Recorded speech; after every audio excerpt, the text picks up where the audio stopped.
Hoy el Señor me ha dado el privilegio de compartir su palabra. A los que tienen temor de publicar la palabra, si supiera qué delicia y qué importancia para uno es que Dios lo use, escogiendo para predicar su palabra.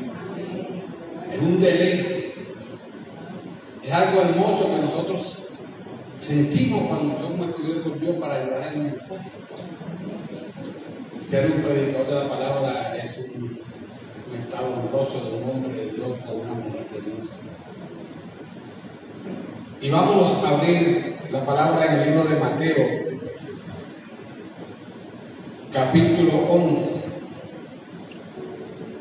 Y vamos a leer 3 versículos.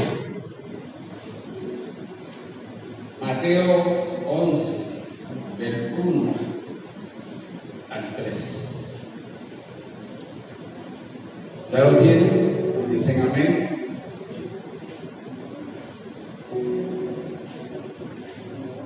Y leo la palabra de Dios en el nombre del Padre, del Hijo y del Espíritu Santo de Dios. Amén.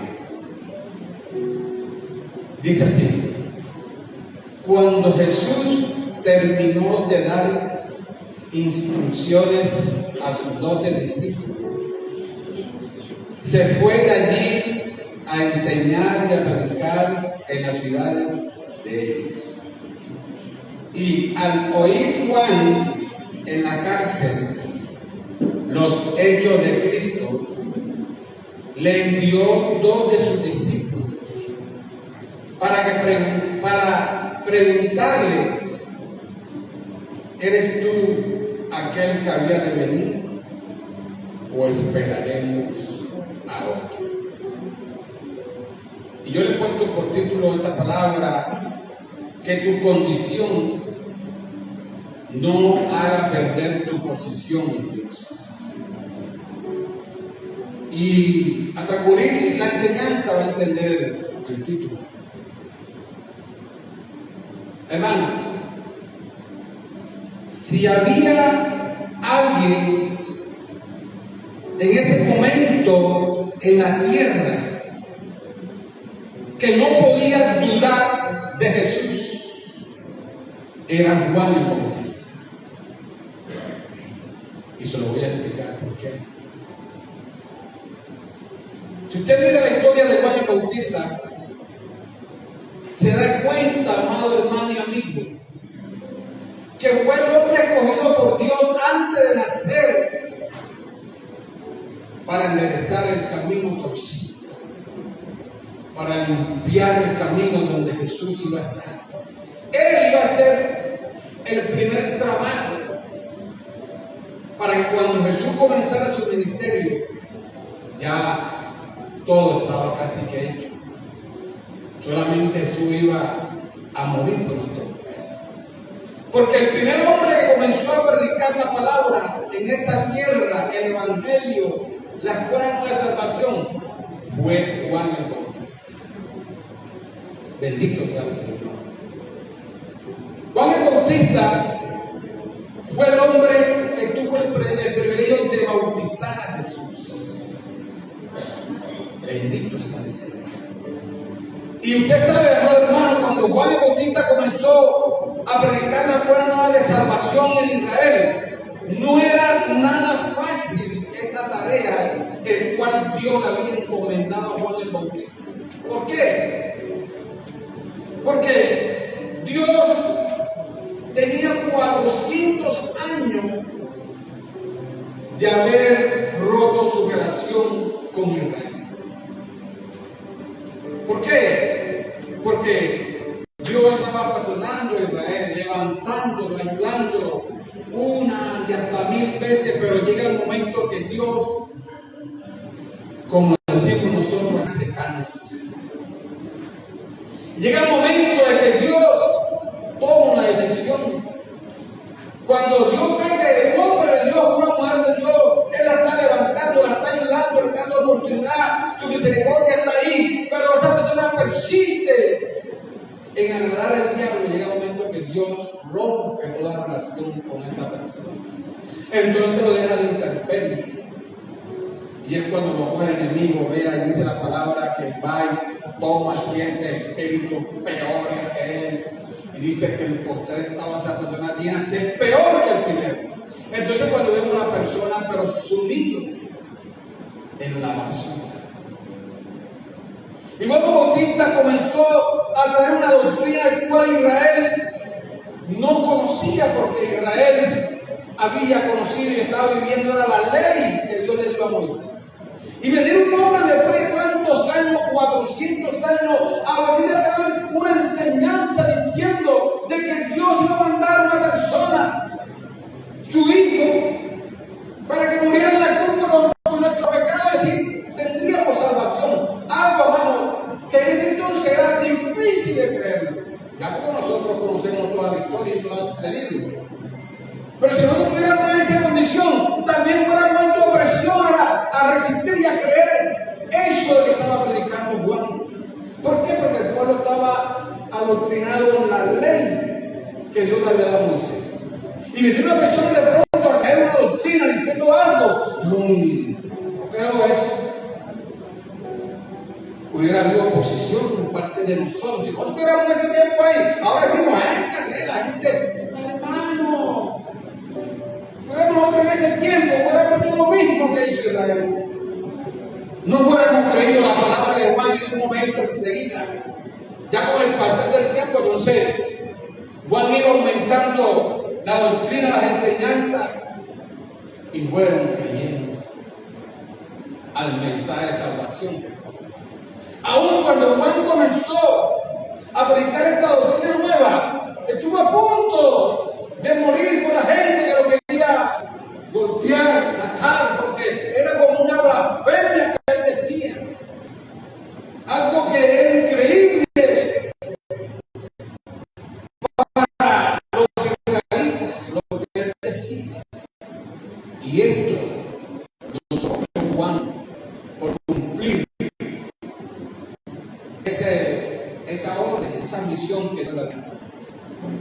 Juan el Bautista fue el único hombre, el único hombre que vio la Trinidad de Dios en la tierra. Vea, bendito sea el Señor. Nadie en esta tierra, en la palabra que está escrita, puede decir lo que Juan dijo porque lo vio. Fíjese a través de lo que estoy diciendo, y estamos viendo la suma importancia de Juan en la vida de Dios. El único hombre que vio la Trinidad cuando estaba bautizando a Jesús. Jesús ahí bautizando. El Espíritu Santo iba descendiendo para montar en Jesús. Y una voz que venía del cielo diciendo: este es mi Hijo amado, en quien tengo complacencia. El único hombre, amado hermano, que vio la Trinidad de Dios. Y tú sabes que esta doctrina de la Trinidad de Dios es un poco resistida por muchas iglesias. No somos Jesús solo, somos Jehová solo, somos no sé qué. Pero Juan sí lo vio y lo testificó a través de la palabra.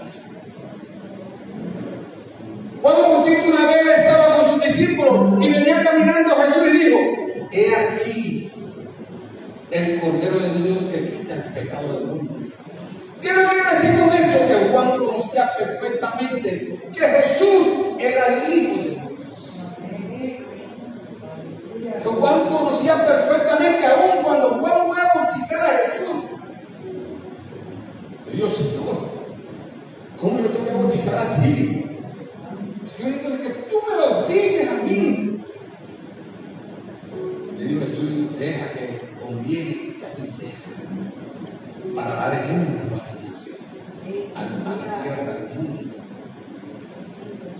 Aún, amado hermano, cuando el Espíritu Santo de Dios llega a María y engendra a Jesús en tu vientre, en los pocos días dice que ella subió donde Elizabeth a la montaña. ¿Quién era Elizabeth? La mamá de Juan el Bautista, que tenía 6 meses de estar embarazada. Dice la palabra que cuando María entró a la casa de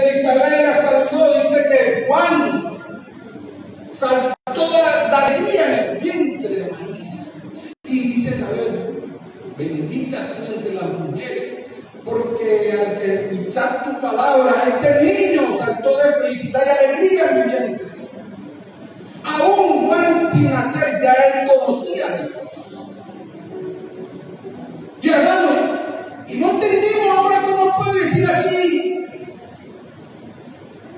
en Juan 11:3, ve y pregúntale a Jesús si Él es que había venido o esperamos a otro. Dios mío.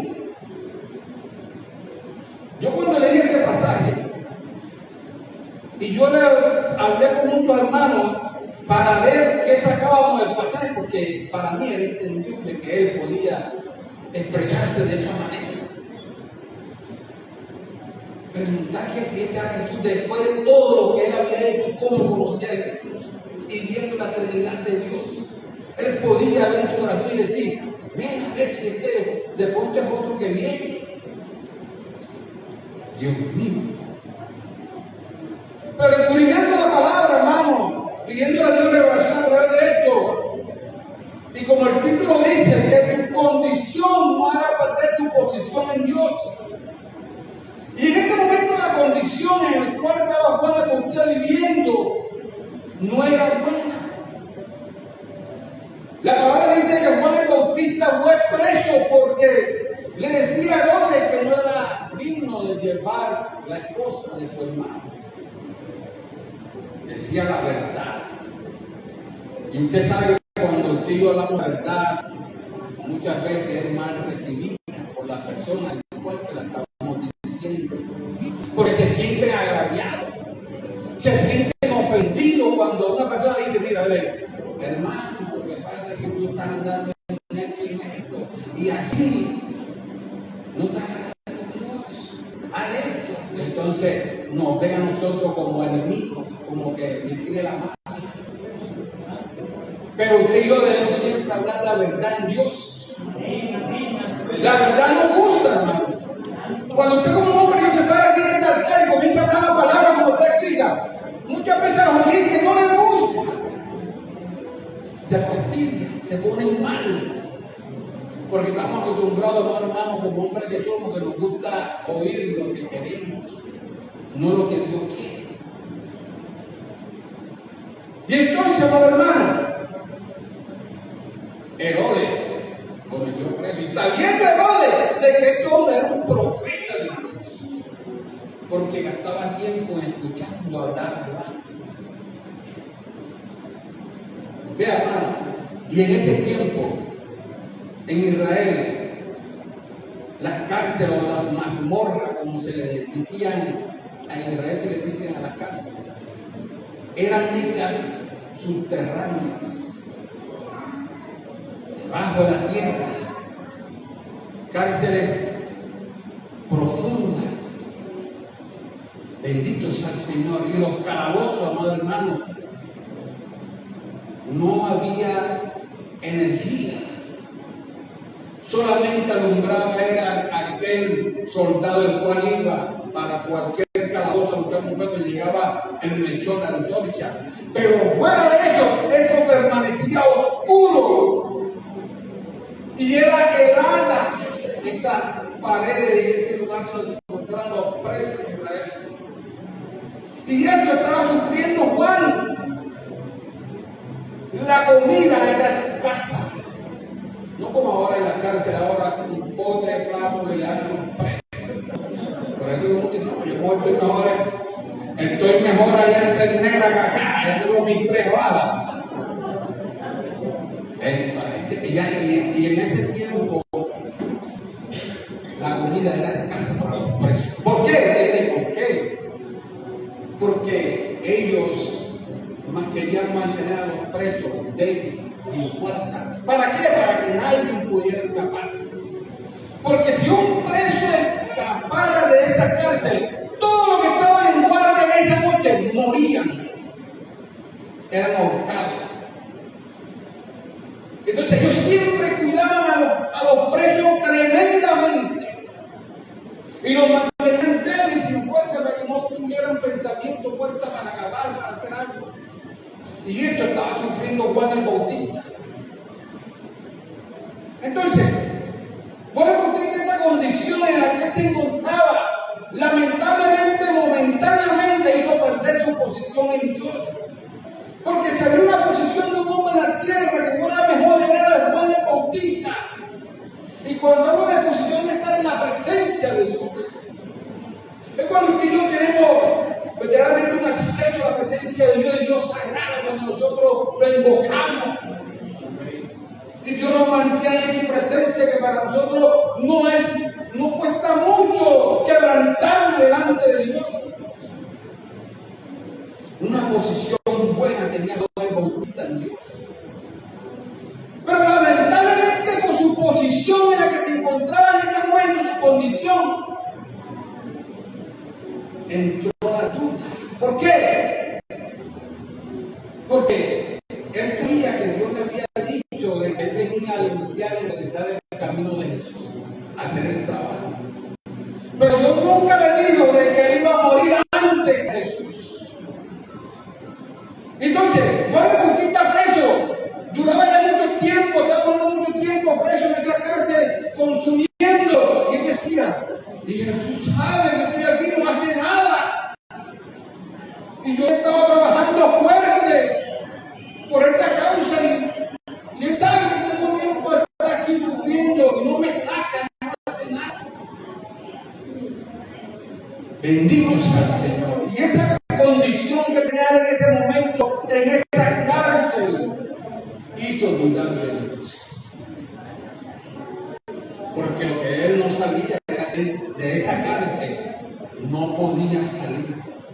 En esa cárcel él tenía que morir. Ya Dios lo había establecido así. ¿Por qué? Porque si Juan el Bautista no hubiera muerto, y primero hubiera muerto Jesús, la gente hubiera pensado que el Cristo era Juan el Bautista. Y aún estando ellos vivos, muchos creían de que el Mesías era Juan el Bautista. Y decían, no soy el Cristo. Yo soy uno que vino adelante para enderezar y limpiar el camino de Jesús. Además, yo no soy digno de desatar la sandalia del que viene detrás de mí, que es el Hijo de Dios. Pero muchos creían que él era el Cristo. Ahora, si muere Jesucristo primero y él queda vivo, como un doctor de Juan el Bautista, bueno, el Mesías está callado. Bendito sea el Señor. Entonces, él tenía que morir antes de Jesús. Y de ahí no podía salir. Y la condición esa hizo que él dudara de Jesús. Y nosotros lo podemos ver hasta normal, que en verdad es expresada de esa forma, porque Juan es un ser humano que sentía como usted y como yo. Y esa dificultad que tenía él muriendo casi que de hambre y el frío y la oscuridad lo llevó a dudar si Jesús en verdad era el Hijo de Dios, el Mesías. Bendito sea el Señor.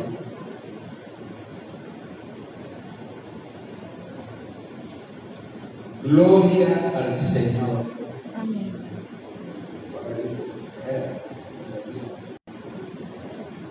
Amado hermano, yo traigo varios mensajes, varios ejemplos, te digo, en los cuales vamos a aprender de cada condición que vivieron estos hombres de Dios. Hicieron a muchos perder su posición delante de Dios. Y vamos al libro de Ruth. Una historia, bendito sea el Señor, muy conocida por los lectores de la palabra. En el libro de Ruth, y vamos a leer hasta el versículo 5.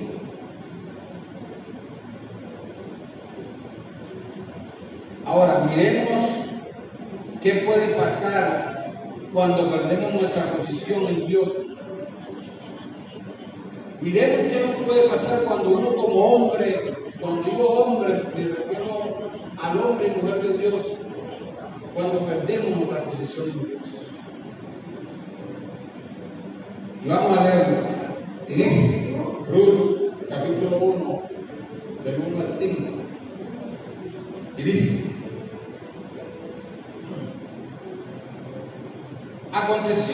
días que gobernaban los jueces, que hubo hambre en la tierra.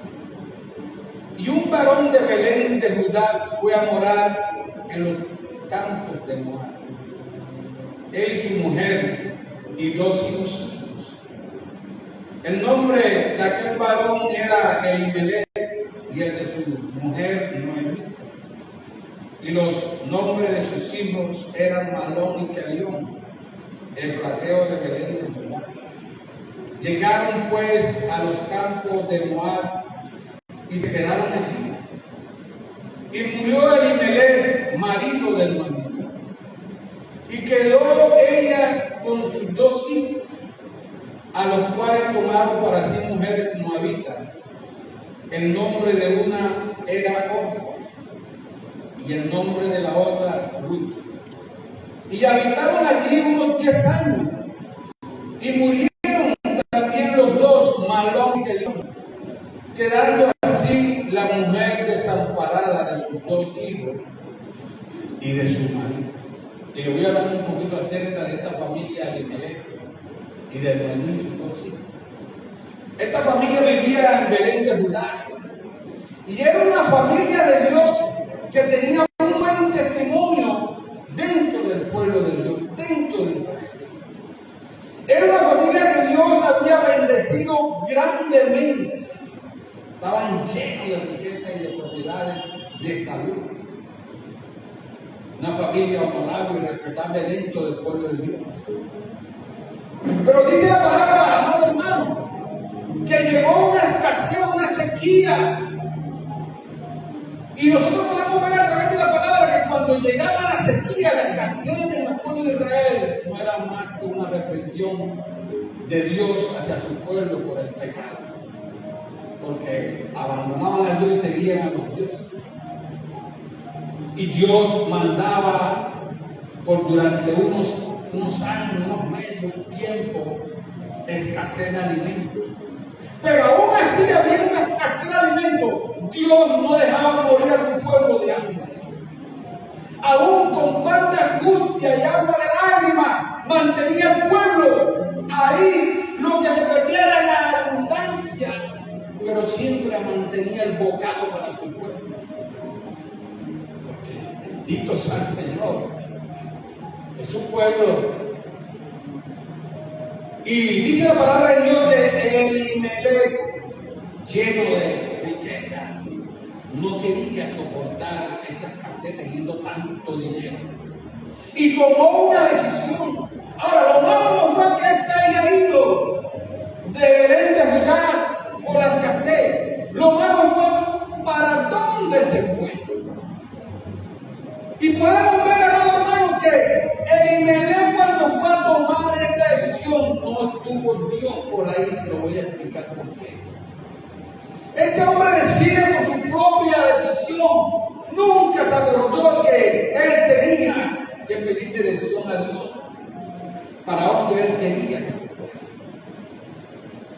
En los tiempos de Isaías dice la palabra que también vino esta hambruna y esta escasez de agua.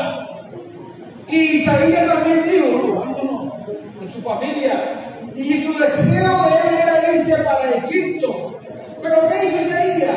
Convocó la presencia de Dios y le dijo, Señor, me voy para Egipto con mi familia a pasar esta sequía. ¿Y qué le dijo Jehová? No, para Egipto no te vayas. Vete para la tierra de Canaán, porque allá yo te voy a bendecir y te voy a enriquecer. Ahora, si Isaías no pone esto, bendito sea el Señor, en la presencia de Dios, en Egipto le hubiera ido mal, requete mal, porque no era la voluntad de Dios que él pudiera para ese lugar. Egipto representa el mundo, el paganismo, la bulería, la hechicería, y él no quería que su varón se fuera para ese lugar, donde lo que abundan dioses, ídolos. Pero él tuvo en cuenta a Dios. Y lamentablemente hoy, dentro de nosotros, el pueblo de Dios, poquitos somos los que ponemos nuestras actividades, nuestra vida delante de Dios para que Él nos guíe. Siempre que ya actuamos, que estamos allá en pleno, que te ayude. ¿Por qué no me pediste venganza? ¿Por qué no me dijiste que te ayudara? Ahora sufre tus consecuencias. Después te ayudo, pero voy a esperar que sufra un rato primero. Claro, así actúa el Señor, mis hermanos. Bendito sea el Señor. Y dice la palabra que Elimelech se fue para Moab. Bendito sea el Señor. ¿Quién era Moab? Moab fue el pueblo que salió de un insecto entre las hijas de Lot y Lot. Eran hijos que venían de su padre. Y esto era una abominación delante de Dios, tanto que Dios dijo: en mi casa no entrarán los moabitas y los amonitas. Por muchas generaciones Dios prohibió esto, porque era una abominación delante de Dios este pueblo, porque este pueblo era pueblo pagano, pueblo que le gustaba la brujería, los dioses. Y aún por todas estas cosas, yo digo: aquí en mi templo no los quiero. Para ese lugar fue que se fue el. ¿Quiénes eran los moabitas? Aquellos que cuando Israel salió de Egipto, que iba desesperado huyendo, quiso pasar por su tierra para que se fuese más fácil llegar a Canaán. Ellos dijeron: por aquí no pasas. Devuelve y date la vuelta, que va a durar unos 4 años de llegar allá. Por aquí, por mi tierra, no pasa. Y llamaron para herir a Israel. ¿Quiénes fueron los moabitas? Aquellos que un día trajeron a un profeta que le gustaba la plata. Balaam. Porque este profeta Dios lo usaba, que el que él bendijera era bendecido y el que él maldecía era maldecido. Hombre usado por Dios. Y Balaam, el rey de Moab, lo trajo y le dijo: te voy a dar muchos dones, riqueza, para que solamente me maldigas a Israel. Pero este hombre no pudo maldecir a Israel. ¿Sabe por qué no lo pudo maldecir? Primero, porque él no aceptó. ¿Y por qué él no aceptó? Porque Israel en ese momento estaba andando santo delante de Dios. Israel en ese momento tenía una comunión con Dios como nunca lo había tenido desde que salió de Israel, de Egipto.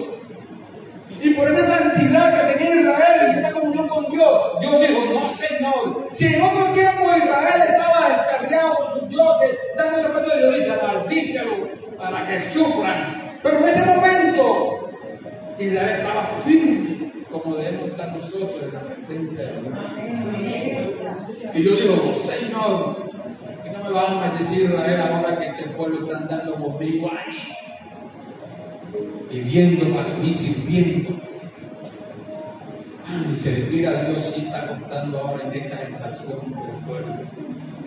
No queremos servir a Dios. Bendito sea el Señor. Dios que paga con creces, no le queremos servir. Y el diablo que no paga nada, sino que roba, a este sí queremos servir. Y como a este hombre, Balaam, era avaro, le gustaba la riqueza. Digo: ven acá, yo no voy a ir sin ese platal que me vas a dar. Yo no puedo más decir porque Israel está bendito. Pero te puedo decir cómo puede quedar maldecido con Dios. Bendito sea el Señor. Hasta dónde llega el amor del dinero. Y el dinero no es malo, sino el amor que nosotros tengamos hacia Dios. Le digo uno de los secretos que podía destruir al pueblo de Dios por el amor al dinero. Yo me voy con toda esa plata que me va a dar y ese oro. Ven acá. ¿Tú sabes cómo ellos quedan maldecidos delante de Dios? Dile a tus mujeres que se lleguen a los hombres de Israel. Y los hombres de Moab que se lleguen a las mujeres de Israel. Inmediatamente Dios los va a destruir. Y así fue, hermano. Comenzaron entonces las mujeres de Moab a llegarse a los hombres de Israel, y los hombres de Moab, las mujeres de Israel, y dice la palabra que casi que enseguida en esos tiempos Dios mató a 25,000 de ellos. Y nos siguió matando porque Moisés y Aarón y Josué comenzaron a hacer intercesión, rogarle: Dios mío, perdónanos, Señor. ¿Cómo vas a destruir un pueblo? ¿Qué van a decir los egipcios? ¿Qué van a decir todas estas personas que los llevaste al desierto para matarlo? Señor, detén tu mano. ¿Te fijas qué podemos aprender cuando nosotros somos un verdadero hombre de Dios? Nuestra intercesión y ruego es poderoso delante de Dios. Y no parece, porque eso lo hace ver el diablo, que nuestras oraciones ni al techo sube. Bendito sea el Señor. Usted cuando vive para Dios, hermano, tu intercesión, tu clamor, tu ruego, tu súplica, sube a la presencia de Dios.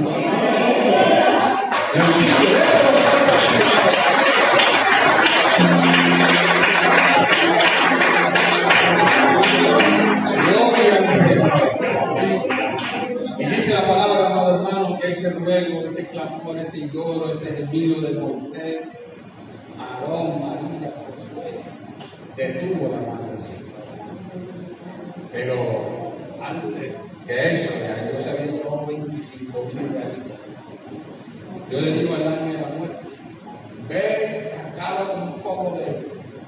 Y si Moisés no intercede, quizás Dios mío, en ese momento, en la ira de Dios, fuera consumido casi que todo el pueblo. Bendito sea el nombre del Señor. Y por eso fue que el mismo pueblo de Israel, en una de esas batallas, cogieron a Balaam y lo mataron. Fíjese lo que él sembró, recogió. Bendito sea el Señor. Ahora, cuando Elimelech va a esas tierras paganas, Dios tuvo por un tiempo. ¿Qué hizo Dios con Elimelech? O sea, su condición en la que se encontraba hizo perder su posición en Dios, pero por completo, hasta tal punto que Dios lo mató. Dice la palabra que Elimelech de repente murió. Y esto fue represión de Dios. ¿Por qué? Porque él fue el que tomó la decisión de venirse para la tierra de Moab. En aquel tiempo el hombre podía decidir por su familia por completo. Era tanto la sujeción que había en la esposa y los hijos a su esposo, que lo que él dijera que estuviera malo, ellos aceptaban. ¿Y por qué Dios mata a Elimelech? Porque fue el causante de que su familia estuviera en una tierra pagana. Y lo mató el Señor. Ahora también mata a Malón y a Kelión. ¿Por qué? Porque ellos sabían que no podían llegarse a estas mujeres moabitas. Dice que Malón y Kelión tomaron a estas dos mujeres, a Ruth y a la otra mujer. ¿Cómo, mi amor? Olga. Allí está. Ah, sí. Por eso era que yo no quería que ustedes vieran para acá. Dice la palabra que Malón y Kelión murieron. ¿Por qué lo mató Noemí? Porque Noemí no hizo nada que afectara la voluntad de Dios. Ella simplemente estaba sujeta a su esposo. Bendito sea el Señor. Entonces, mire esta condición que tuvo Elimelech, hasta dónde lo llevó de perder su posición, hasta la muerte. Y muchas veces nosotros nos morimos con Elimelech físicamente, por espiritualmente estamos acabados. Cuando perdemos nuestra posición en Dios, por la condición en la que nos encontramos, estamos acabados, hermano. Casi que acabados, para no decir acabados, para no terminar. Estamos casi que, hermano, no hay aliento para orar, mucho menos para leer, para predicar. ¿A dónde? Bendito sea el Señor. Y entonces, ¿qué podemos aprender en que muchas veces nuestra condición puede ser tan fatal que nos puede llevar a perder nuestra posición en Dios tremendo, y eso va a causar a nosotros una pérdida grande, porque no puede ser física pero espiritual tremendo. Bendito sea el Señor.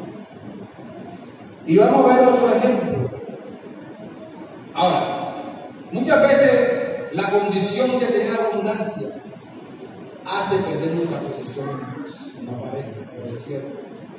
Muchas veces la comodidad que tengamos nos hace ver de que no tenemos necesidad de Dios. Y la buena condición que tenemos hace perder nuestra posición en Dios. Hay personas que cuando llegan a esta condición de tener riquezas, bienes, materiales, salud, se olvidan de Dios y ponen su riqueza como el Dios de su vida. Y la posición en Dios desaparece. Ya ellos oran poco porque yo no tengo todo, no tengo necesidad. Tengo la casa llena de plata, tengo carro, tengo casa, tengo mujeres, tengo todo. Entonces la posición que un día tuvo en Dios, vea, desaparece. Y en otros casos, hay veces que la escasez que tiene la persona hace perder la posición en Dios. La condición de escasez que se tiene hace perder la posición en Dios. Porque cuando una persona tiene muchas necesidades, cree que Dios no está con él. Cree que Dios no se acuerda de él. Hasta dice, yo es más, mira cómo me tiene. No hay ni para comer. Los hijos míos no están estudiando porque no hay para la tribunal. Y todas estas escaseces hacen perder su posición que un día tuvo delante de Dios, en clamores, en ayuno, en vigilia, en predicar, en ganar alma. Por eso se va perdiendo por la escasez de necesidad que llegan a tener. En cambio, hay personas que esa escasez lo ponen a buscar a Dios. Ahí está, aclamar, Señor, mira, no tengo, Señor, no puedo comer, Señor, mira mis hijos, la posición en Dios aumenta. Bendito sea el Señor. La posición en Dios aumenta de tal manera que dice, ya estoy pensando en hacer la bendición porque no te puedes bajar al nivel. Si te mantengo ya así un buen rato, tu posición va a ser grande en mí, porque esa búsqueda y ese clamor y esa en la madrugada no duerme orando en mi presencia. Bendito. Así pasa, hermano. Y yo le voy a hablar de un hombre que tuvo su condición, todas las condiciones que puede que un hombre quiera su posición, que es la riqueza, la escasez, la pérdida familiar y el quebranto de salud. Cuando usted está quebrantada de salud, vea, eso para orar, eso no busquen a Dios ese día para nada, estoy enfermo. Tengo aliento de nada. Se olvida momentáneamente del Dios que le da la vida. Cuando muchas veces la persona tiene pérdidas familiares de un hijo querido, entonces es culpable de Dios.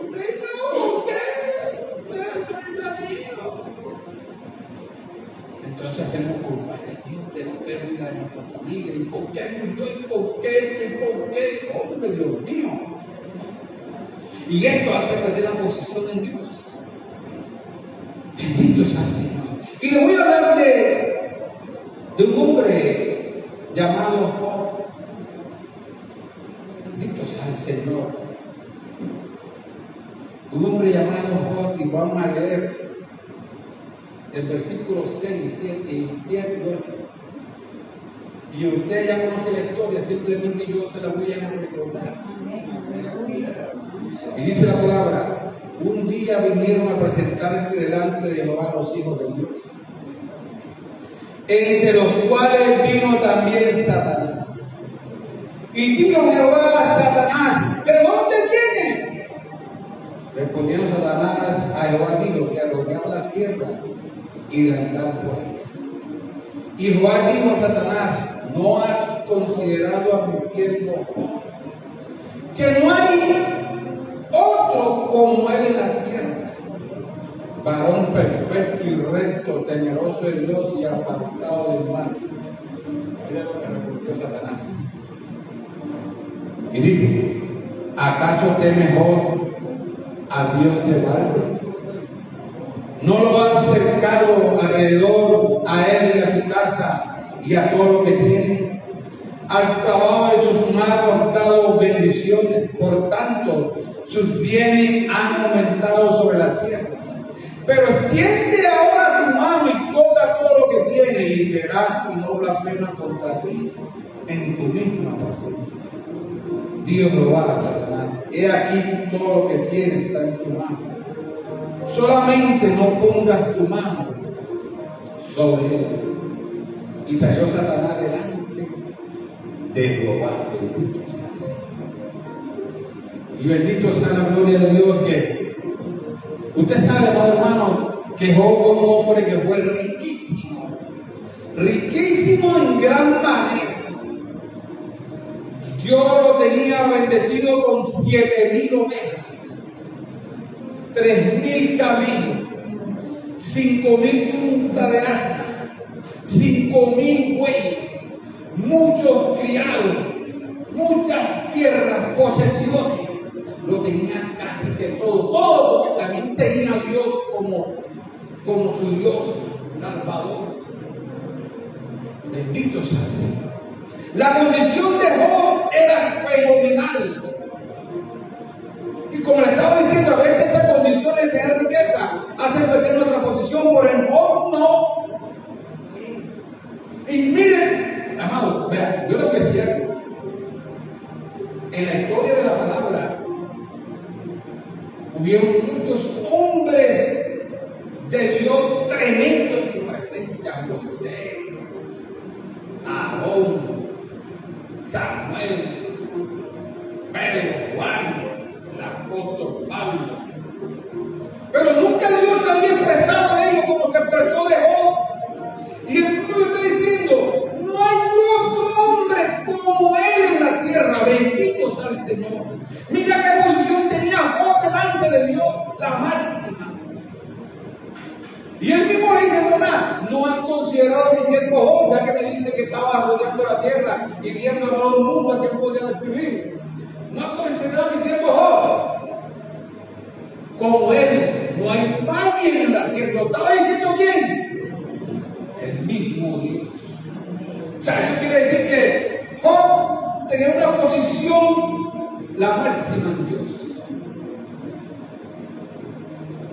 Bendito sea el Señor.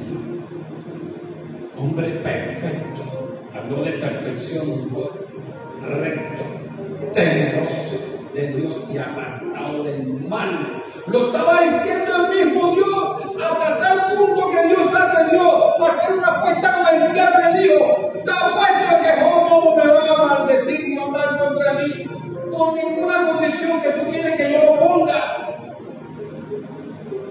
Ninguna condición que Job pueda aparecer en esta tierra va a hacer que blasfeme en contra de mí. Mira la seguridad que tenía Dios acerca de Job. Bendito sea el Señor. Dios mío, que no quisiera tener esa posición de Job delante de Dios. Y Dios le dijo: bueno, tú dices, ahora, el diablo le hace ver a Dios que él vivía para Dios por la posición en que se encontraba, de la abundancia.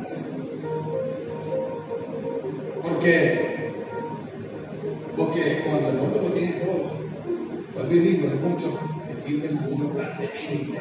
Dios me tiene bien y son agradecidos con Dios y sirven a Dios, trabajan a Dios, ayudan a la gente. Pero hay otros que lo alejan. La condición de Job era un hombre que lo mantenía, porque si usted lee el libro de Job, dice que Job era un hombre que ayudaba a todo el mundo en esta tierra. Un hombre de ejemplo para todos. Levantaba al caído, aconsejaba al débil, arreglaba los problemas familiares, culturales. Todo el mundo va de Job, porque era el hombre a seguir en esa tierra. Bendito sea el Señor. Ahora, ninguna de las condiciones en las cuales el diablo, por permiso de Dios, hizo de que Job blasfemara en contra de Dios. Dice la palabra que Job quedó arruinado y mantuvo ahí su posición en Dios. Dice la palabra de que Job perdió a todos sus seres queridos, 10 hijos. Bendito sea el Señor. Cuando perdemos un primo, un hermano, queremos morir y el culpable es Dios. Y no voy más para la casa de Dios, no voy más a servirle porque no hizo nada y dejó que se muriera mi hijo o mi primo o mi hermano. Job, Dios le mató 10 hijos. Bendito. Y aún así mantenía su integridad en Dios. Y por último, le quitó la salud. En el cual si algo desea el hombre de tierra estar saludable. Cuando usted y yo estamos enfermos, gastamos y hacemos lo que sea por estar saludable. Bendito sea el Señor. Dice la palabra de que Job fue lleno su cuerpo de un cáncer de piel. Lo que en ese entonces llamaban lepra. Job se le estaba pudriendo su carne, todo su cuerpo. Dice la palabra que la planta de los pies, la coronilla, la cabeza, todo estaba desfallejado en carne viva. Y aún así el hombre se mantenía íntegro delante de Dios. O sea, Job fue el único hombre en la tierra que pasó todas las condiciones adversas por haber, y eso no hizo perder su posición en Dios. Y si lo hizo Job, nosotros también lo podemos hacer. ¿O usted cree que Job era qué? Un robot. O un ángel. Un ser humano como usted y yo. Pero amaba a Dios, esa es la palabra clave, en el cual nosotros como hombres de Dios lo hemos dejado de hacer. Le hemos perdido el amor a Dios. Y se le hemos puesto a muchas cosas, a nuestros hijos, a nuestra riqueza, a nuestra salud, a nuestra casa, a nuestra ropa, a nuestro... Hemos dejado de amar a Dios como se lo merece. Bendito sea el Señor. Y ninguna de estas adversidades, amado hermano, hizo que Job menguara en su posición en Dios. ¿Qué podemos aprender ahí, amado hermano? Que usted, como yo, puede venir cualquier condición en mi vida, pero no nos va a hacer perder nuestra posición en Dios. Si su posición es buena, porque en vez de nuestra posición es mala. Dios dice en Mateo 7:21, nunca os conocía para ni hacer de maldad. Porque nunca tuvieron una buena posición, aunque estaban en la casa de Dios, aunque predicaban, aunque cantaban y diezmaban, pero yo no lo conocía a ustedes. Si usted tiene una posición en Dios, nosotros sabemos cuando tenemos una posición en Dios. Usted sabe si su posición en Dios es buena o mala. Usted lo sabe perfectamente bien, porque usted sabe lo que está haciendo. Usted y yo sabemos lo que estamos haciendo. Y usted sabe cuando estoy actuando mal, mi posición vengo delante de Dios, viendo terreno en Dios. Si estaba aquí, entonces ahora voy a estar acá por lo que hice. Y si yo haciendo lo malo, me voy alejando. Y cuando llegue a ver, ni te veo, dice el Señor. Bendito sea el Señor. Y quiero darle un último ejemplo. Y es, amado hermano, cuando yo leía esta palabra también me entraba esa preocupación, o no, pues, sino de pronto el deseo de saber por qué Dios decía así. Y tenemos que comenzar a investigar. Lo vamos a buscar en Apocalipsis 2:15 para terminar. Dice así: y también tienes a los que retienen la doctrina de los nicolaitas, la que yo aborrezco. Y yo cuando leí este pasaje, yo decía, ¿pero quiénes son estos nicolaitas? ¿De cuánto usted lo sabe? Yo se lo voy a recordar sencillamente. Y yo decía, ¿quiénes son estos nicolaitas que Dios tanto aborrece a ellos y a su doctrina? Y comencé yo a investigar, a estudiar, y encuentro que los nicolaitas eran una secta religiosa. Bendito sea el Señor. Venía de un hombre, de un joven llamado Nicolás. Dice la historia que este joven llamado Nicolás, en su juventud, alcanzó un grado de honroso dentro de la iglesia primitiva, alcanzó el diaconato. Este joven llamado Nicolás alcanzó el diaconato, bendito sea el Señor. Pero al transcurrir los años, dice la historia, dice que él en la iglesia con sus jóvenes aventajaba mucho bajo el temor de Dios. Era un hombre lleno de la presencia de Dios, porque era un joven. Bendito sea el Señor. Pero dice que pasados los años, este joven comenzó a apostatar de la fe en Dios. Y usted dirá, ¿qué se va a apostatar? Porque muchas veces no sabemos qué es apostatar. Y te lo voy a decir de una manera sencilla. Apostatar de la fe en Dios es vivir tu evangelio a tu manera, no como está escrito en la palabra.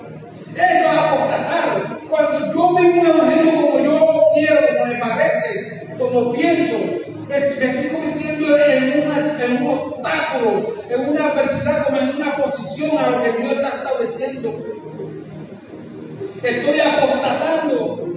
Cuando usted y yo decimos, no, ahora me parece que es así, esto no está malo, podemos hacer esto. Usted es un poco de extremista, religioso. Eso no está malo, eso no es nada. Y comenzamos ahí a hacer la voluntad mía, no la que Dios quiere a través de su palabra. Si dice que eso es blanco, yo no voy a decir que eso es negro. No me vaya a problema en eso. No, pero parece que es medio, no es blanco completo, solo un hueso. Y apostatar es eso. Vivir el evangelio a mi manera, a como yo quiero, como yo pienso. Y sabes, cuando usted apostata de la fe en Dios, le da paso al paganismo en tu vida. Porque ya comienzas a hacer lo que la gente en el mundo hace para su Dios el diablo.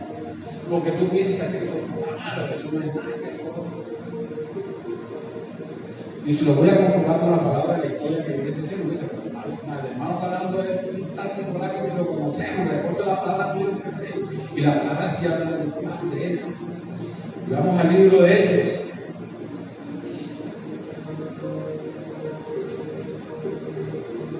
Bendito sea el Señor.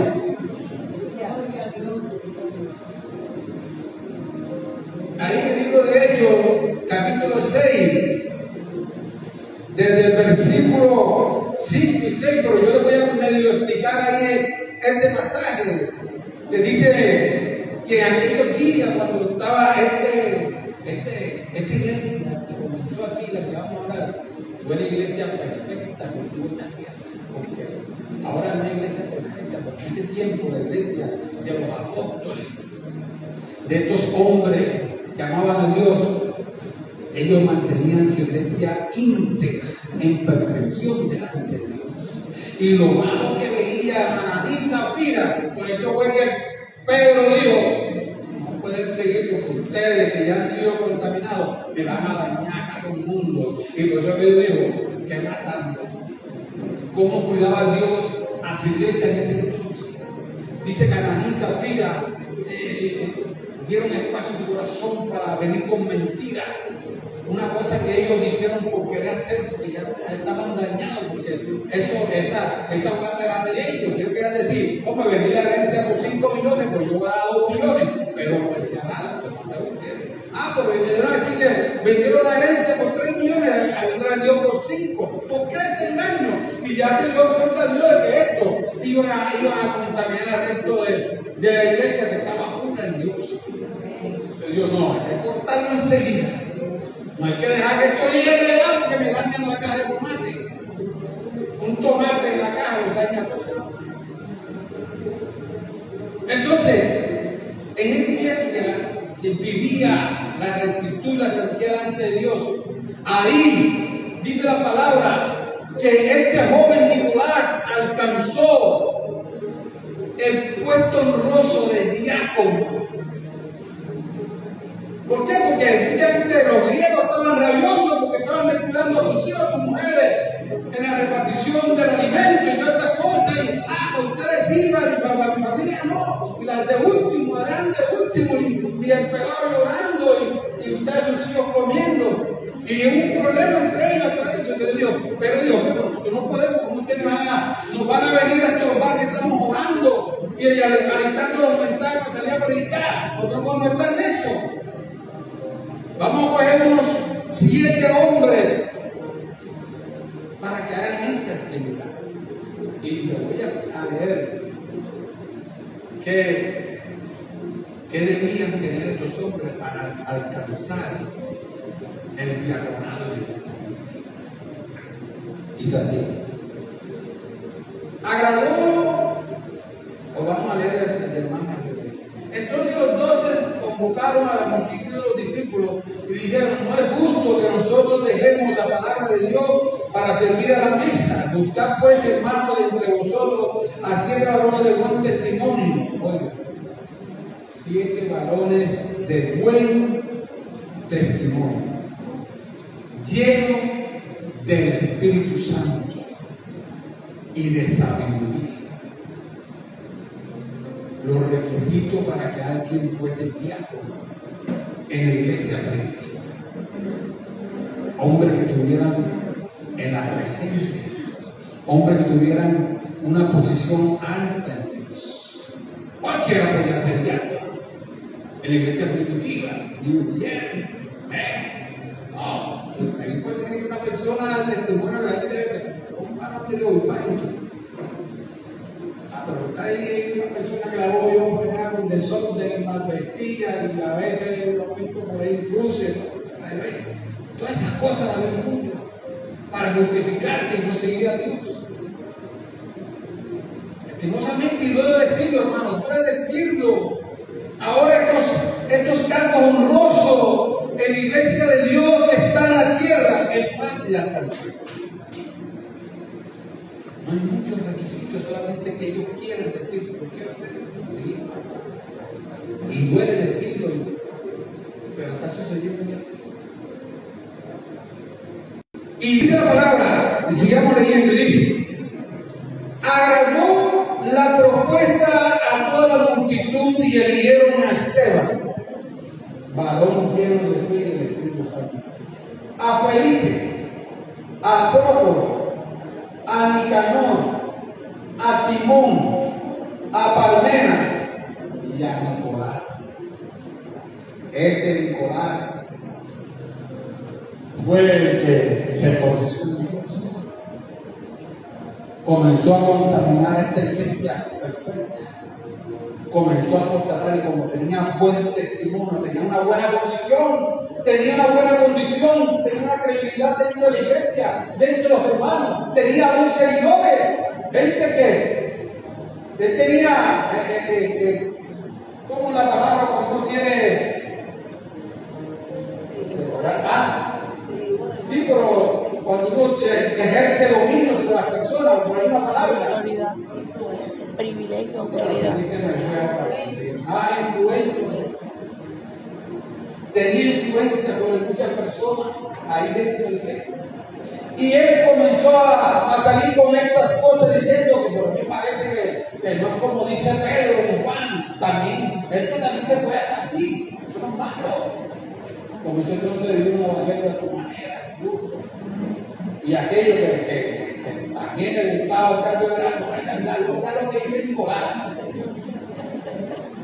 Y se iban ahí para ir a ver Juan, Pedro, los apóstoles de Fuente, y lo expulsaron de la iglesia.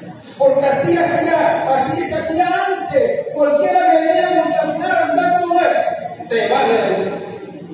Era tanto el cuidado que tenían ellos hacia el pueblo que lo protegía. Cualquiera que venía a dañarlos, lo expulsaban. No entren, no pueden entrar. Dice la verdad que tiene moral, famoso rancho, famosa iglesia, porque él no era una iglesia, los nicolaitas. Y todos aquellos que querían vivir una vida así como él, entonces lo agregaban de Nicolás. Y esta es la iglesia que Dios detesta, aquellos que viven un evangelio a su manera. Bendito se dice la palabra, y me entienden a los nicolaitas, a lo que yo detesto. Y para yo dar esa palabra, Dios mío, tiene que ser esta persona tremenda. Yo sí que detesto, cuando Dios es amor, pero aún así, yo lo expresaba, que detestaba a los nicolaitas y la doctrina. Y lastimosamente hoy con ellos está lleno de nicolaitas. Dentro del pueblo de Dios hay bastantes nicolaitas, viviendo un evangelio a su manera, a como me parece y a como me gusta, no como Dios lo ha establecido. Porque si usted ama la lectura de la palabra, usted se aprende cómo usted tiene que vivir para Dios, porque la palabra que lo está diciendo.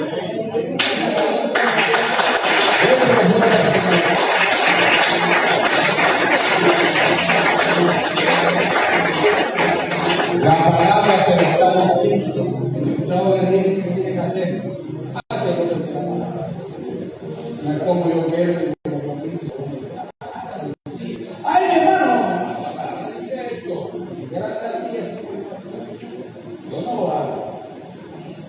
Entonces, ¿qué podemos aprender, hermano? Que no importa en la condición que usted y yo no podamos encontrar, que eso no haga que perdamos nuestra posición,